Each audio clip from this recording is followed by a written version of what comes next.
नमामि सद्गुरुं शांतं सच्चिदानंद विग्रहं पूर्ण ब्रह्म परानंदम ईशमाळंदी वल्लभम प्रपन्न पारिजाताय तोत्रवेत्रैकपाणये ज्ञानमुद्राय कृष्णाय गीतामृतदुहे नमः। माधुर्य रसकल्लोलां शिवशक्त्यैकरूपिणीं अमृतानुभवार्थाय वंदे ज्ञानेशनंदिनीं। नमो गोविंद देवाय ज्ञानदेवस्वरूपिणे वाग्मिने वाङ्निधानाय यतये वेदमूर्तये। परमपूज्य जनार्दन स्वामी महाराजांच्या चरणी साष्टांग प्रणिपात करतो। आदरणीय खांडवे गुरुजींच्या चरणी प्रणाम करतो आणि आपण सर्व योगप्रेमी योग साधक जे इथं उपस्थित आहात त्यांनाही सादर प्रणाम करतो।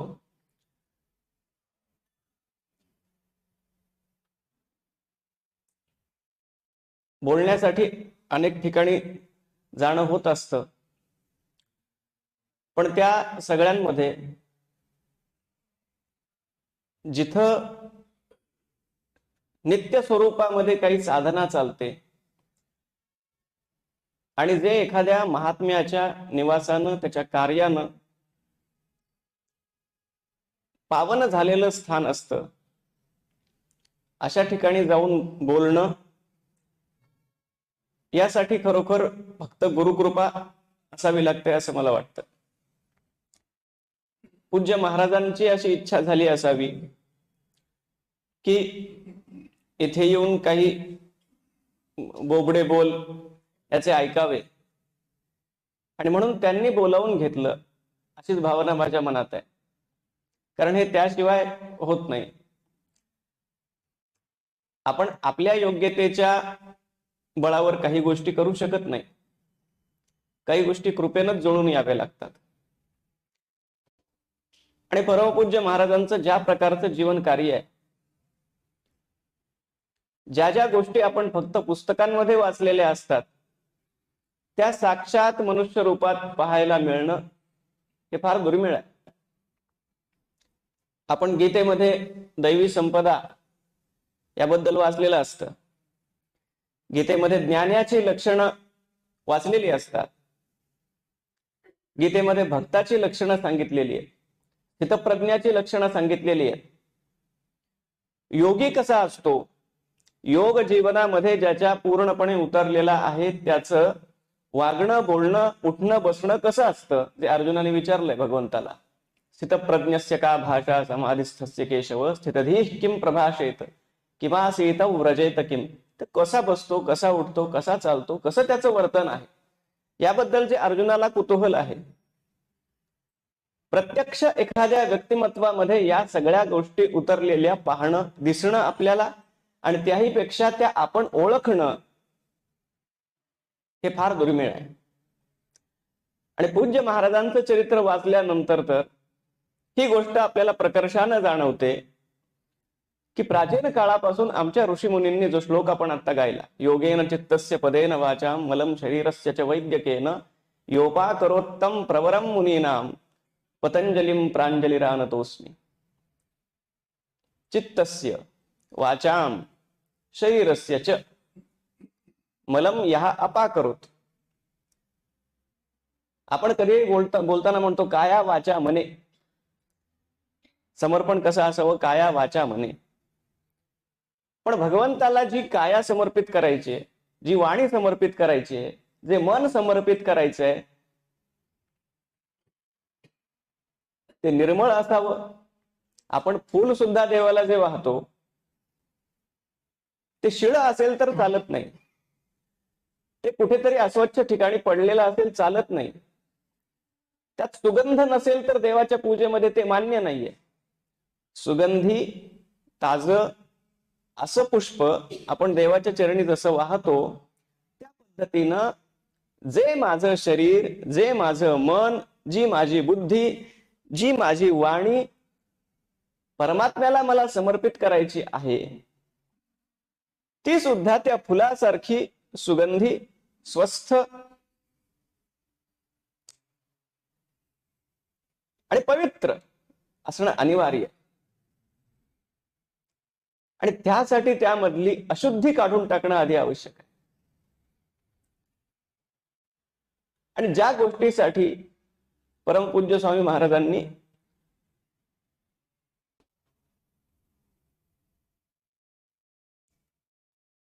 आयुष्यभर जे जीवनव्रत म्हणून स्वीकारलं,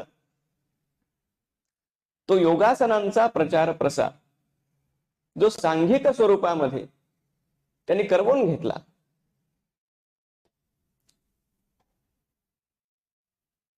त्याचा उद्देश हाच आहे, माझं शरीर स्वस्थ असावं, माझं मन शुद्ध असावं आणि माझ्या बुद्धीमध्ये विवेक असावा. आणि सूक्ष्माकडे जाताना त्याची सुरुवात स्थूलापासून होते. आपण पुष्कळ तत्वांविषयी ऐकतो,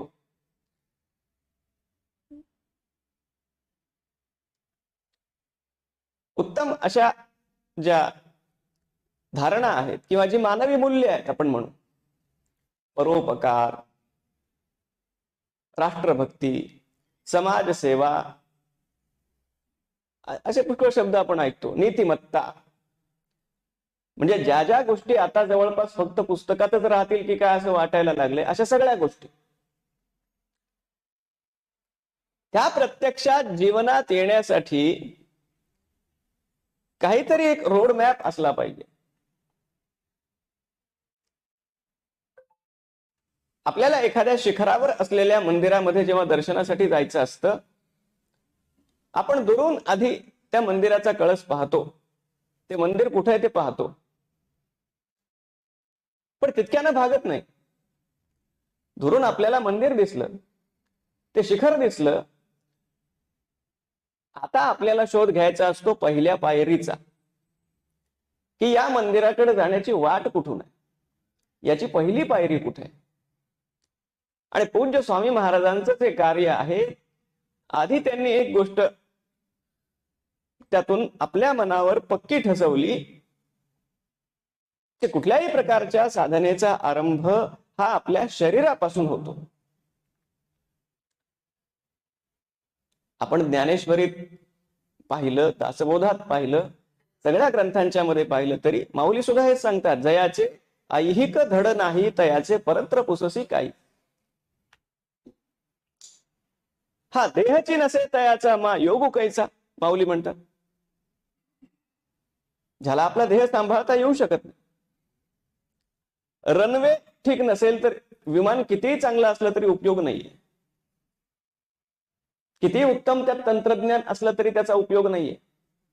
आपल्या मनात पुष्कळ उत्तम उत्तम विचार आहेत, आपल्या बुद्धीमध्ये लाख चांगल्या संकल्पना आहेत, आपल्या अंगी पुष्कळ कौशल्य आहे, पण देहाचं स्वास्थ्य नसेल तर त्या गोष्टींचा ना आपल्याला उपयोग आहे ना समाजाला उपयोग आहे. म्हणून जसं मी म्हणालो, स्थूलाकडून सूक्ष्माकडे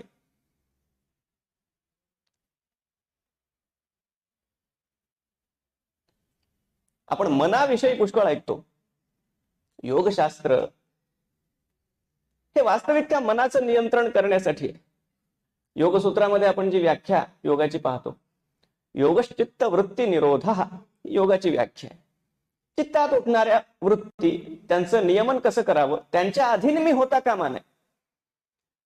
मला त्यांचा उपयोग घेता आला पाहिजे, मला त्यांचं नियमन करता आलं पाहिजे. आणि त्यातून पुढे मग यम नियम आसन प्राणायाम प्रत्याहार धारणा ध्यान समाधी हे अष्टांग. पण त्यात मुख्य माझं मन आहे. आणि ज्या मनाच्या बाबतीत स्वतः योग ग्रंथ, सर्वोच्च योग ग्रंथ जो भगवद्गीता आहे, त्यात अर्जुन म्हणतो साक्षात, आपली तर गोष्ट सोडा, चंचलम ही मनः कृष्ण प्रमाथि बलवद दृढम तस्याहम निग्रहम मन्ये वायोरिव सुदुष्कर. वाऱ्याला धरणं जसं कठीण आहे तसं या मनाच्या बाबतीत आहे.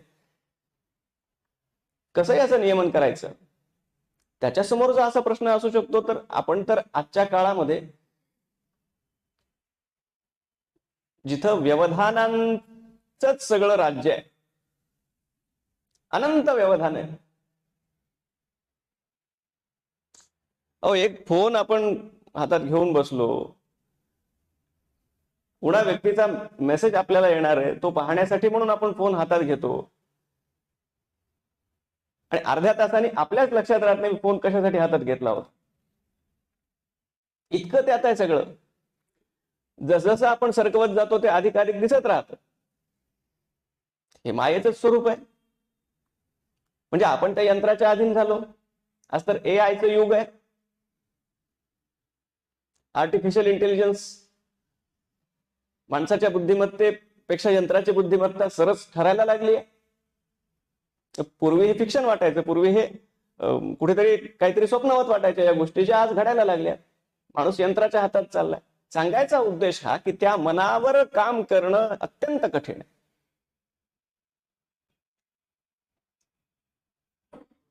कारण ते सूक्ष्म आहे. मनाचा फक्त आपल्याला अनुभव येतो पण त्याला नियंत्रित करणं अवघड आहे. थेट त्याचं नियंत्रण करणं हे यासाठीच योगामध्ये सुद्धा सांगितलेलं नाहीये. आधी जे आपल्याला दिसतं, जे आपल्या अधिक जवळचं आहे, जे स्थूल आहे, त्या शरीराचं नियमन करायला आधी सांगितलंय.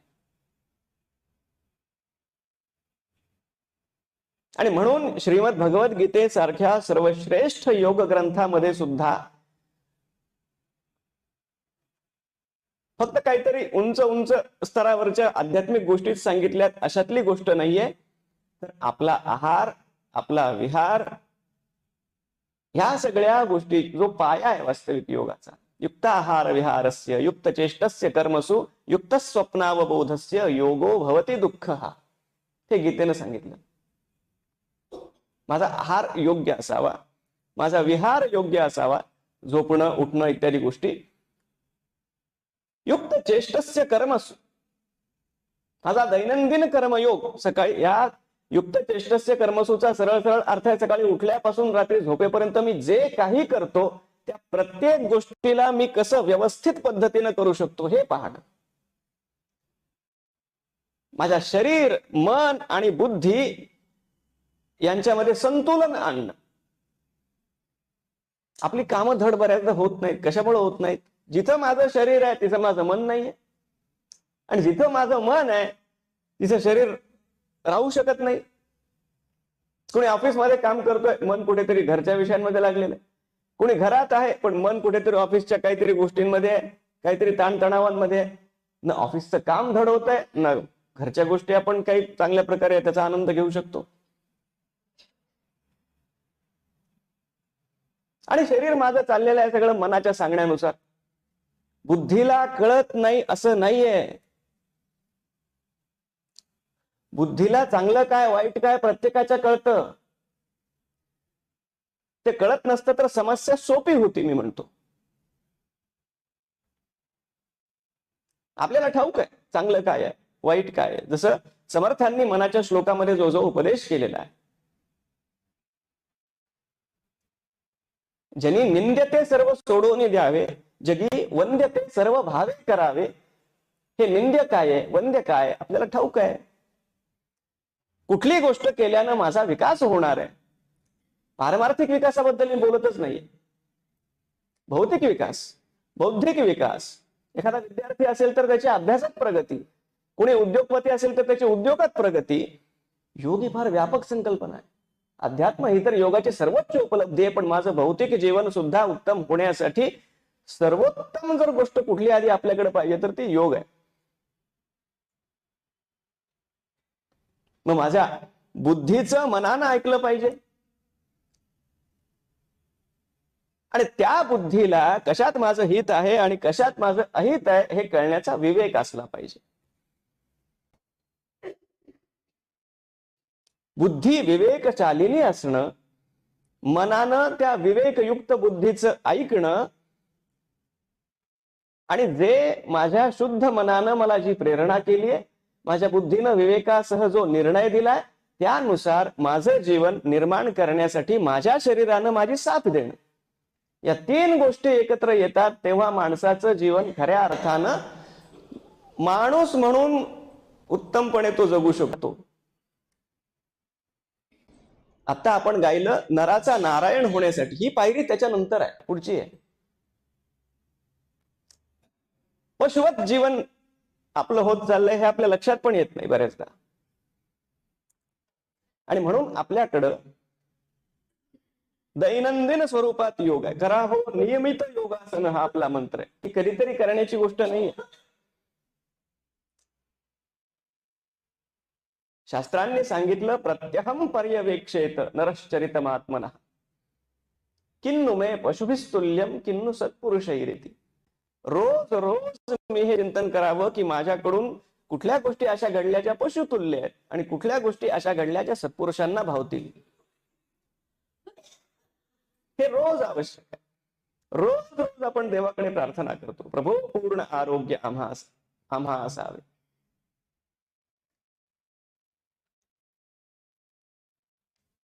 रामकृष्ण परमहंस महाराजांच्याकडं एकदा एक शिष्य आला आणि तो म्हणाला, महाराज रोज रोज काय मला जप करणं शक्य होत नाही. आठवड्याभराचा जप एकाच दिवशी केला चालेल का? मोबाईलला रिचार्ज करतो आपण, एकदा करून टाकलं वर्षभराचं.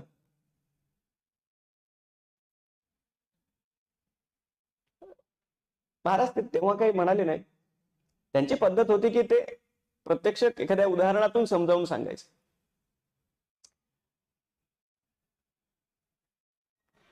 त्याने आपल्या दुसऱ्या एका शिष्याला बोलावलं आणि सांगितलं, माझा तो तांब्याचा लोटा घेऊन ये. तो आणला गेला. ज्याने प्रश्न विचारला होता त्याला सांगितलं, हा जरा स्वच्छ करून ठेव. त्यानं केला. दुसऱ्या दिवशी तो शिष्य पुन्हा आला. पुन्हा एकदा महाराजांनी तो लोटा मागवला. त्याला म्हणाले, अरे तू काल स्वच्छ केला होतास ना? पुन्हा त्याच्यावर तो अस्वच्छ झालाय. तो म्हणाला, ठीक आहे स्वच्छ करतो. ते म्हणे, अरे पण एकदा स्वच्छ केल्यानंतर पुन्हा रोज रोज करण्याची काय आवश्यकता पडावी?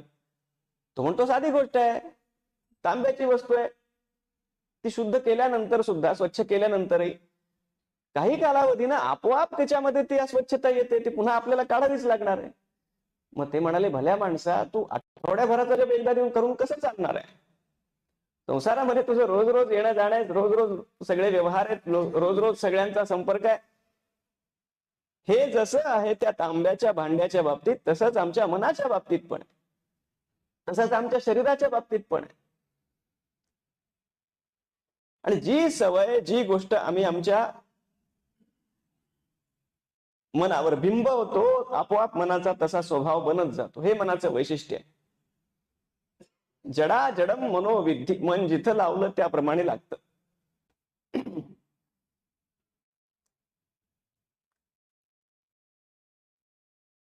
आणि अन्य सगळी भौतिक संपदा ही आज आपल्याकडे आहे. सगळ्या प्रकारचं तंत्रज्ञान आपल्याकडे आहे. आपण एका अशा युगामध्ये आहोत की जिथं असुविधा नावाची गोष्ट जवळपास नाहीच शिल्लक राहिली. आता त्यामध्ये चैनीच्या गोष्टी वाढत राहतील, त्याला कुठेही विराम नाहीये, पण असुविधा नावाचा प्रकार आज नाहीये. पण सगळ्यात मोठा अभाव आपल्याकडे झाला आरोग्याचा. आरोग्य फक्त शरीराच्या स्तरावर नाहीये, ते शरीराच्या स्तरावर आहे, मनाच्या स्तरावर आहे, बुद्धीच्या स्तरावर पण आहे. आपण भगवंताला जी प्रार्थना केली आहे, पूर्ण आरोग्य मागितलंय. यामध्ये या शरीर, मन, बुद्धी सर्व प्रकारच्या आरोग्याचा समावेश झालेला आहे. महाभारतामध्ये विदुर नीती नावाचं सुंदर प्रकरण आहे. आणि त्यात जेव्हा सर्वात मोठं सुख जगातलं कुठलं असा जेव्हा प्रश्न आला, विदुरांनी काही सुख सांगितली, 6 प्रकारची सुख सांगितली की सामान्य माणसासाठी, म्हणजे आध्यात्मिक उच्च स्तरावरचा वगैरे काही उपदेश आहे अशातला भाग नाहीये. विदुर म्हणतात, आरोग्य मानृण्यम अविप्रवासः प्रियाच भार्या प्रियवादिनीच वश्यश्च पुत्रोर्थ करीच विद्या षड्जीव लोकस्य सुखानि राजन. अन्य काय जे सुख सांगितले त्यांचा विचार करणं औचित्याचं नाहीये. पहिलं सुख काय विदुर म्हणतात जगातलं? ते म्हणतात आरोग्य. आरोग्य पहिलं सुख आहे. ते असेल तर बाकीच्या गोष्टी आहेत सगळ्या. आणि आमच्या आयुर्वेदानं ज्या प्रकारची व्याख्या आरोग्याची केली आहे, ज्या प्रकारची व्याख्या स्वास्थ्याची केली आहे, तशी इतरत्र कुठेही पाहायला मिळणार नाही. स्वास्थ्य म्हणजे फक्त रोगांचा अभाव एवढंच सांगितलेलं नाहीये. आयुर्वेद म्हणतो प्रसन्न आत्मेंद्रिय मनाः स्वस्थ इत्यभिधीयते. प्रसन्न आत्मेंद्रिय मनाः. आत्मा, इंद्रिय, मन हे सगळं आपलं आतलं जग आहे. या प्रत्येक स्तरावर, माझ्या व्यक्तिमत्वाच्या प्रत्येक स्तरावर जेव्हा प्रसन्नता झिरपत असते, फक्त प्रसन्नता, ते स्वास्थ्य. मुळात हा स्वस्थ शब्द फार सुंदर आहे. स्वस्मिन तिष्ठती, जो स्वतःच्या स्वरूपामध्ये रमलेला आहे, स्वास्थ्य आहे. माझं स्वरूप काय? मी शरीर नाही, ही आपल्या सगळ्या शास्त्रांची मुख्य शिकवण आहे. त्यातलं जे आत्मतत्व हे आपलं वास्तविक स्वरूप आहे, ज्याला जन्म मृत्यू इत्यादी कुठल्याही गोष्टी नाहीयेत. आणि ही प्रसन्नता, एक फार सुंदर शब्द येतो आपल्या शास्त्रात, देहबोध राहित्य. खरं आरोग्य काय आहे? मला माझ्या शरीराची आठवणच होऊ नये. आता आपण इथं माझं बोलणं ऐकतात, आपलं लक्ष केव्हा विचलित होऊ शकतं? जर पाय दुखायला लागले, काही पाठीला कळ लागली, इथं ते होणं शक्य नाही, मला ठाऊक आहे, सगळे योगी आहेत माझ्यासमोर बसलेले. पण हे जेव्हा घडतं तेव्हा आपल्याला शरीराची आठवण होते. शरीरामध्ये स्वास्थ्य, आरोग्य अशा प्रकारे असावं की त्या शरीराची आठवणच होऊ नये. हे देहबोध राहित्य, हे वास्तविक स्वास्थ्य. आणि जेव्हा या देहाच्या स्तरावर आधी माणूस एवढा स्वस्थ असतो, आपोआप त्याचे विचार स्वस्थ व्हायला लागतात. ज्याच्या शरीरात उणीवा आहेत, ज्याच्या मनात उणीवा आहेत, जगामध्ये सुद्धा त्या पाहायला लागतो. जगामध्ये आम्हाला सगळं मांगल्य दिसावं अशी पुढे आपण प्रार्थना केलेली आहे. सगळीकडे मला मांगल्य दिसावं. ज्याचं मन स्वस्थ नाहीये त्याला हे शक्यच नाहीये. एखादा जर विषण्ण झालेला असेल ना, नैराश्याच्या गर्तेत गेलेला असेल, तर जिकडं तिकडं त्याला नैराश्यच दिसत राहतं. कुणी चांगला प्रसन्न माणूस सुद्धा त्याच्या संपर्कात आला तर संसर्गजन्य हा नैराश्याचा रोग आपोआप त्याला पण लागतो. जाते मग माणसाची, तो कुठल्याही गोष्टीत उणीधुणीच काढायला लागतो. कुठल्याही गोष्टीकडे नकारात्मक दृष्टिकोनातूनच पाहायला लागतो. यानं काय होणार आहे, त्यानं काय होणार आहे, अशी काही लोकांची प्रवृत्ती असते. हे मांगल्य न दिसण्याचं कारण आपल्यामध्ये असते. जग ना पूर्ण आहे ना अपूर्ण आहे, न स्वच्छ आहे ना अस्वच्छ आहे, न मंगल आहे ना. आपण आपल्या दृष्टीने जगाला त्या प्रकारे बनवतो. हा योग वासिष्ठाचा सर्वात महत्वाचा सिद्धांत आहे. कोणाम रोगो भव एव साधो किमौषधं तत्र विचार एव. ते आपल्या विचारात आहे. माझ्या नेत्रांना मांगल्य कधी दिसेल ते माझ्या मनात भरलेलं असेल तेव्हा. हस्तिनापूरच्या राजसभेमध्ये एकदा विषय असा निघाला, युधिष्ठिराला आणि दुर्योधनाला असं सांगितलं गेलं, प्रसिद्ध प्रसंग, की आपल्या हस्तिनापुरामध्ये, सगळ्या नगरामध्ये किती चांगली माणसं आहेत आणि किती वाईट माणसं आहेत हे जरा एकदा जाऊन पाहून मोजून या, सर्वेक्षण करा. दोघे गेले. दुर्योधन आला. दुर्योधनानं आपला अहवाल दिला, किती चांगली माणसं आहेत. तो म्हणला एकही चांगला माणूस नाहीये, सगळे वाईट माणसं आपल्याकडे भरलेली आहेत, सगळे दुर्गुणी आहेत, सगळे आळशी आहेत, नाना विकार आहेत प्रत्येकामध्ये. प्रत्येकाच्या त्यानं सगळ्या चुका दाखवल्या. युधिष्ठिराला विचारलं. युधिष्ठिर म्हणतो सगळे चांगले आहेत, सगळे उत्तम आहेत, प्रत्येकात काही ना काही गुण आहे, प्रत्येकामध्ये काही ना काही घेण्यासारखं आहे, शिकण्यासारखं आहे. आता निरीक्षण दोघांनी केलं होतं आणि अहवाल दोघांचा आला तो पूर्ण परस्पर विरुद्ध आहे, काही अंशी नाही. मग खरं काय आहे? युधिष्ठिरानं गुणांचा शोध घेतला, युधिष्ठिरानं मांगल्याचा शोध घेतला, ज्यानं माझं हित होणार आहे. आध्यात्मिक अर्थानं सुद्धा आपण थोडंसं स्वार्थी झालं पाहिजे. कशानं? माझं हित होणार आहे कुठली गोष्ट पाहिल्यानं. आणि कुठली गोष्ट, बऱ्याचदा आपण अकारण एखाद्यामधल्या उणिवा पाहतो, अकारण एखाद्यामधले दोष पाहतो आणि आपल्या मनाचं प्रदूषण करून घेतो. ते आपल्या लक्षात पण येत नाही. उगाच गप्पांमध्ये विषय निघतो. मग काही अप्रिय घटना आठवतात, मग एखाद्यानं केलेला अपमान आठवतो. याला माझं हित नाहीये इतका स्वार्थ जरी आपल्याला कळला, पारमार्थिक स्वार्थ म्हणू याला, युधिष्ठिराला सगळीकडे मांगल्य दिसलं, सगळीकडे छान सगळं दिसलं. म्हणून आपल्या वेदांनी प्रार्थना केली, आ नो भद्राः क्रतवो यन्तु विश्वतः. सगळ्या जगातून सगळ्या मंगल गोष्टी आमच्याकडे येऊ. यानंतर आपण देवाला त्या प्रार्थनेमध्ये विनवणी केली, आमच्यामध्ये दैन्य नसावं, दारिद्र्य नसावं.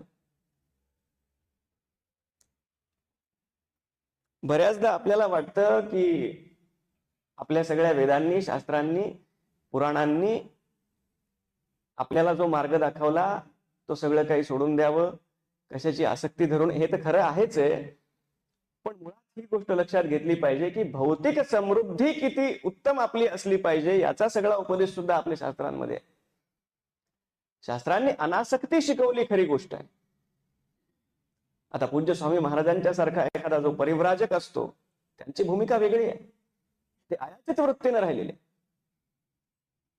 असं जीवन पाहायला मिळणं शक्य नाही पुढच्या काळामध्ये. हे बोलणं सोपं आहे आयाचित वृत्तीने. जेव्हा जे मिळेल परमेश्वर इच्छेनं ते सगळं अंगीकारणं, न मिळालं हे कठीण आहे. पण आपल्या शास्त्रांनी सर्वांच्यासाठी, महाभारताचं उदाहरण जर आपण पाहिलं,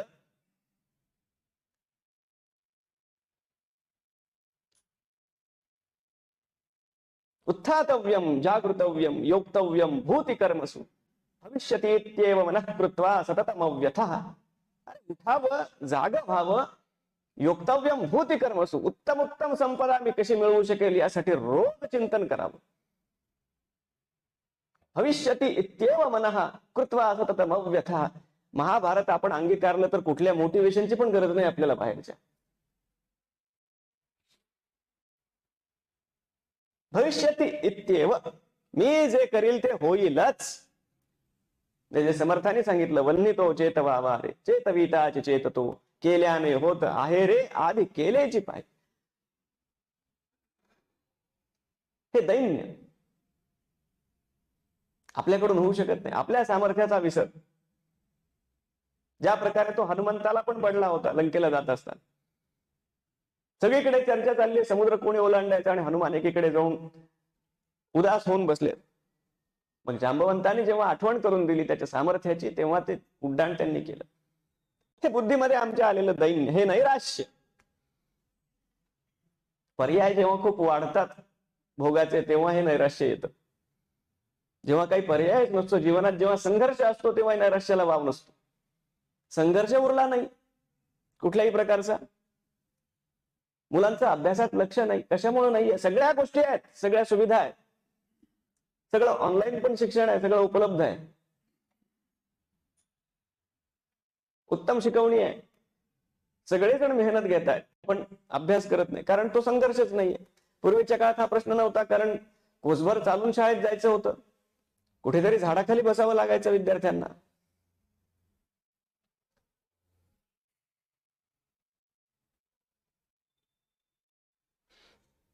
त्या सगळ्या प्रकारच्या संघर्षामुळे आपलं सामर्थ्य वाढत होतं. म्हणून ते दैन्य आपल्या मनाला शिवत नव्हतं, म्हणून नकारात्मकता शिवत नव्हती. दारिद्र्य नसावे, हे भौतिक संपदेच्या बाबतीत पण आहे, आणि बऱ्याचदा विचारांचं पण दारिद्र्य असतं. जे जे उत्तम उदात्त उन्नत महन मधुर ते, सावरकरांचे शब्द मला नेहमी आठवतात. स्वतंत्रते भगवती सर्व तव सहचारी होत. जे जे उत्तम आहे, जे जे उदात्त आहे, जे जे भव्य आहे, त्याच्या जेवढे जेवढे आपण संगतीत राहतो, आपल्या मनाची उदात्तता तेवढी वाढत राहते. आपण स्वार्थाच्या मर्यादेच्या पलीकडे तेवढे तेवढे जात राहतो, आणि वैचारिक श्रीमंती आपल्याला प्राप्त होते. जे आपल्याकडे खूप आहे. एक ज्ञानेश्वरी आपण हातात घेतली, अन्य कुठल्याही श्रीमंतीची आवश्यकताच उरत नाहीये. आणि त्यानंतर अशा प्रकारचं वैचारिक दारिद्र्य ज्याच्याकडे उरत नाही, भौतिक सुद्धा दारिद्र्य उरत नाही, दैन्य कुठल्याही प्रकारचं उरत नाही, जिथं दैन्य नाही, जिथं हे दारिद्र्य नाही, जिथं ही नकारात्मकता नाही, असं शतायुष्य आम्हाला लाभ. शतायुष्य, ऐश्वर्य आणि विज्ञान या पलीकडे मागण्यासारखं तरी काय आणि देण्यासारखं तरी देवाकडे काय. बऱ्याचदा लोकांना वाटतं झालं 60 झालं पुष्कळ झालं, 70 वर्ष झाले खूप जगलो. हे आयुर्मान आपण आपल्या हाताने कमी केलं. वेदांची आज्ञा आहे की 100 वर्ष जगावं आणि 100 वर्ष नुसतं जगावं. आणि तसं वेदांच्या अनुषंगानं ज्यांनी आपलं जीवन घालवलं त्या लोकांनी जगून दाखवलं. म्हणजे वेदाचे प्रकांड पंडित सातवळेकर गुरुजी ते स्वतः आधीपासून सांगायचे मी जगून दाखवणार. माझं त्यांच्या अनुसार मी 100 पेक्षा अधिक वर्ष दाखवणार आणि दाखवलं. आणि कार्यक्षम जीवन असं नाहीये की अशीच वर्ष काढली आहेत. वेद फक्त शतायुषी वा जीवेत शरदः शतम एवढंच सांगत नाही. पश्येम शरदः शतम, शृणुयाम शरदः शतम, प्रब्रवाम शरदः शतम, अदीनाः स्याम शरदः शतम. आम्ही 100 वर्ष हे जग पाहू, आम्ही 100 वर्ष सगळ्या उत्तम गोष्टी ऐकू, आम्ही 100 वर्ष उत्तम असं आमच्या मुखानं बोलू. आणि जिथं दैन्य नाही असं स्वावलंबी जीवन, कार्यक्षम जीवन, स्वधर्माचरण करत करत आम्ही 100 वर्ष जगू. महाराजांसारख्या व्यक्तिमत्वाकडे पाहिलं की हे सगळं खरं कसं जीवनात उतरायचं हे आपल्या लक्षात येतं. संपूर्ण स्वधर्माचरण, पूर्ण जीवन, आणि कुठल्याही प्रकारचा अहंकार नाही, मानीपणा नाही, कुठल्याही प्रकारची आढ्यता नाही, ही उरतच नाही. ज्ञान ज्यानं पचवलं ना त्याच्यामध्ये या सगळ्या गोष्टी उरतच नाहीत. महाराज स्वतः वेदविद्या संपन्न आहेत, योगविद्या संपन्न आहेत, ज्योतिर्विद्या संपन्न पण आहे. सगळ्या शास्त्रांचं उत्तम ज्ञान त्यांच्यामध्ये आहे. गुरुवाज्ञेनं योग प्रचाराचं जे व्रत हातात घेतलं त्याचा केवळ प्रचार केला. म्हणजे पूज्य गोळवलकर गुरुजींनी त्यांच्यावरती जो लेख लिहिलाय, त्यात जे मत व्यक्त केलंय, ते म्हणतात एखाद्यामध्ये अमानिता असावी किती असावी, संपूर्णपणे योग जीवनात भिनलेला किती असावा. ते म्हणतात महाराजांना योग विद्येच्या प्रचाराचा आदेश गुरूंनी दिला आणि ते व्रत त्यांनी घेतलं. म्हणून लोकांना सांगावं लागत होतं की हे वेदविद्येमध्ये इतके पारंगत आहेत, लोकांना सांगावं लागत होतं हे ज्योतिर्विद्येमध्ये पण पारंगत आहे. त्यांनी कधीच उघड होऊ दिलं नाही. त्यांनी वेदविद्येचा प्रचार केला असता तर हे सांगावं लागलं असतं की हे योगविद्येमध्ये आम्हाला जे येत नाही त्या गोष्टी पण मिरवण्याची हौस आहे.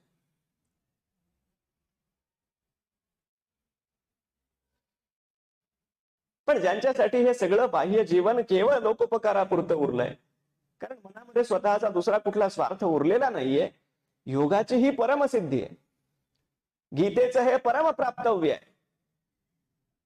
माझे असं ते पण लोक नाम रूप हारपो मज जणे वासिपो भूतजात, पूज्यता डोळा न देखावी स्वकीर्ती कानी नायकावी, हा अमका ऐसी नोहावी सेची लोका.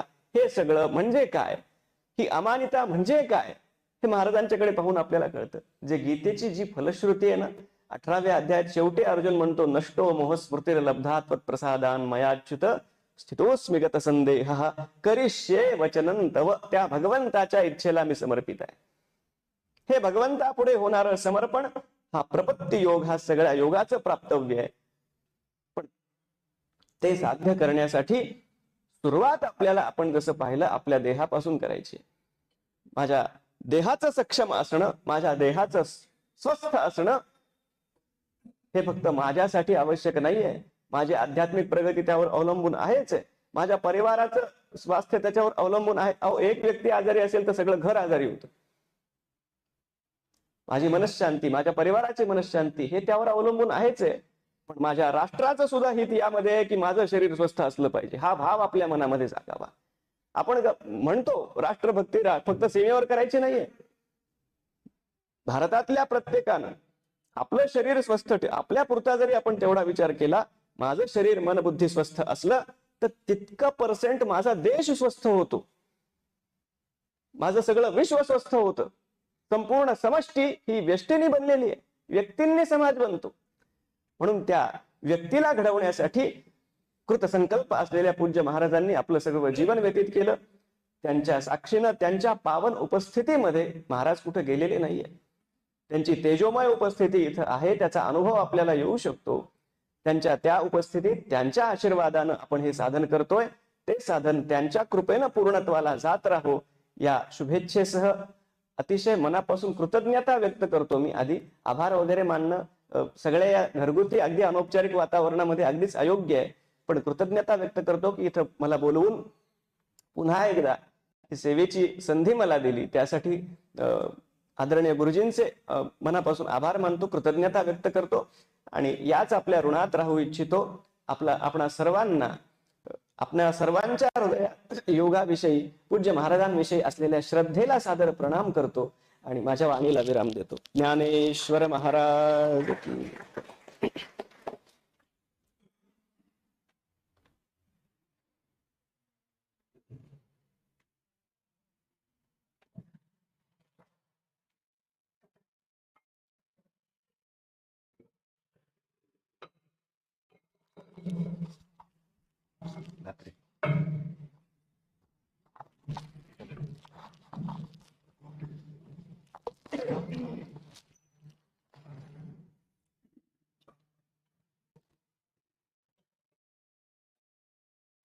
बस.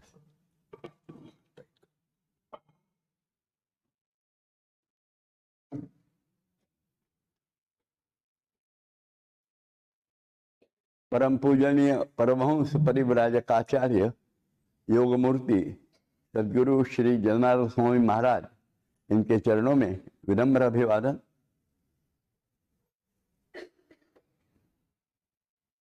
पंडित प्रणव शास्त्री पटवारी, इनके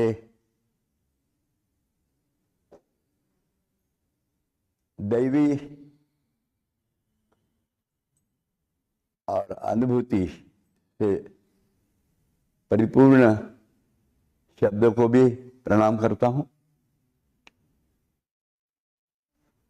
हम सब जनार्दन स्वामी जी के जो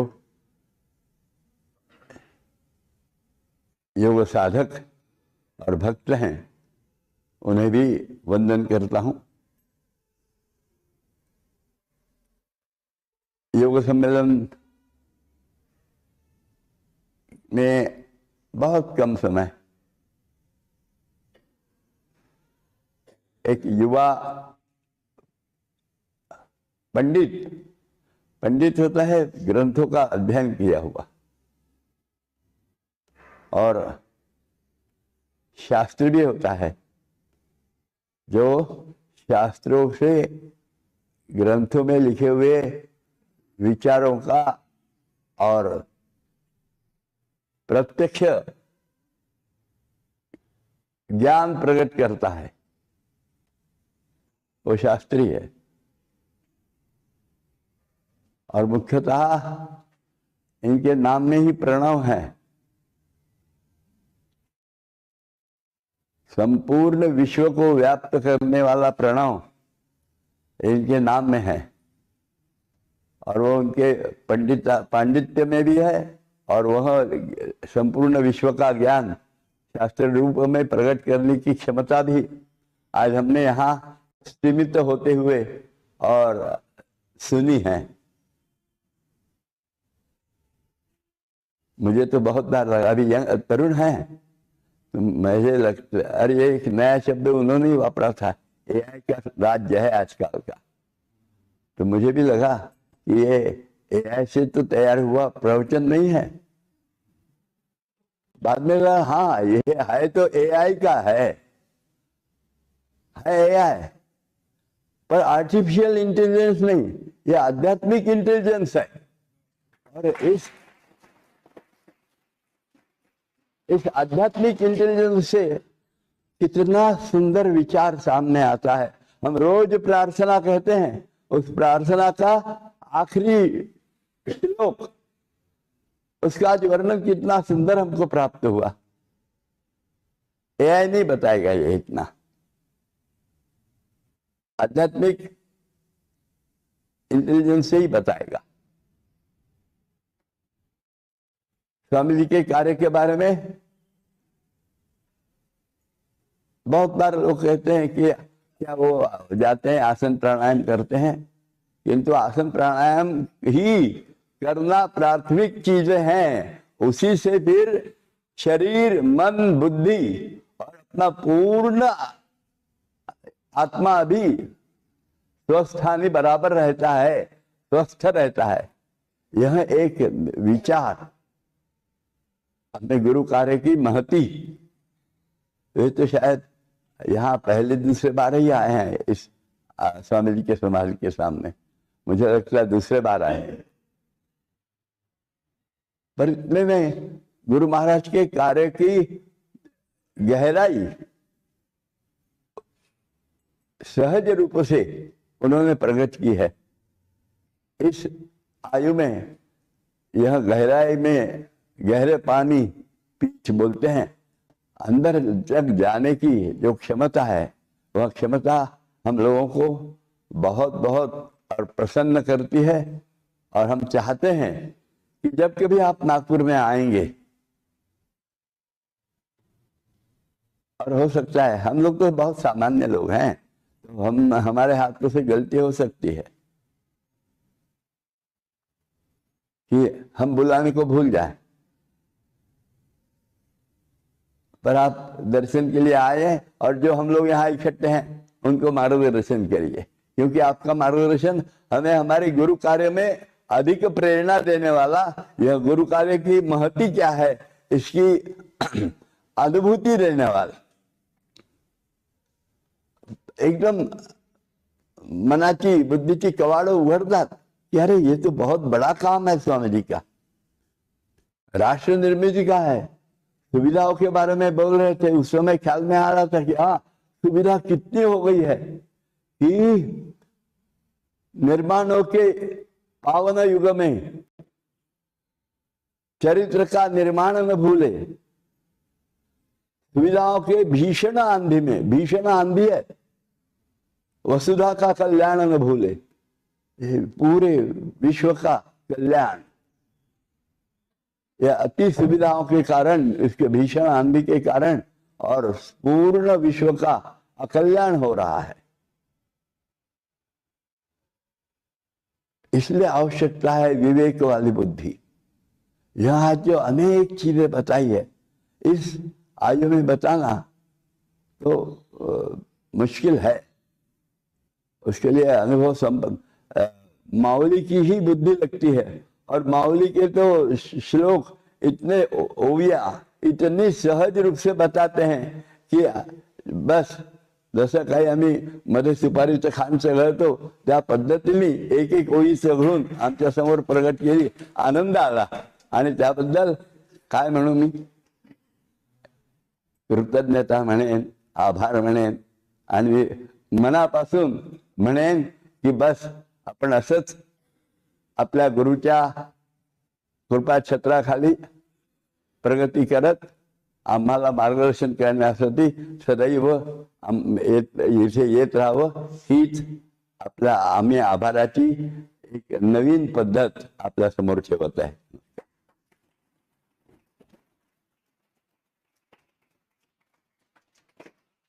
आता कार्यक्रम संपणार आहे, सगळ्यांनी यांना नमस्कार करायचा आहे, पण तो कसा करायचा है, यह पद्धत है अपनी।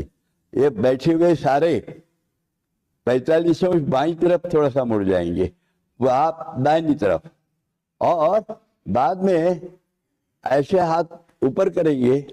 यहाँ जब जाएंगे, अभी भी यहाँ से जाएंगे तो, और फिर सामने सब जन माथा टेक देंगे ताकि सबका नमस्कार हो जाएगा और अनुशासन बिगड़ेगा नहीं।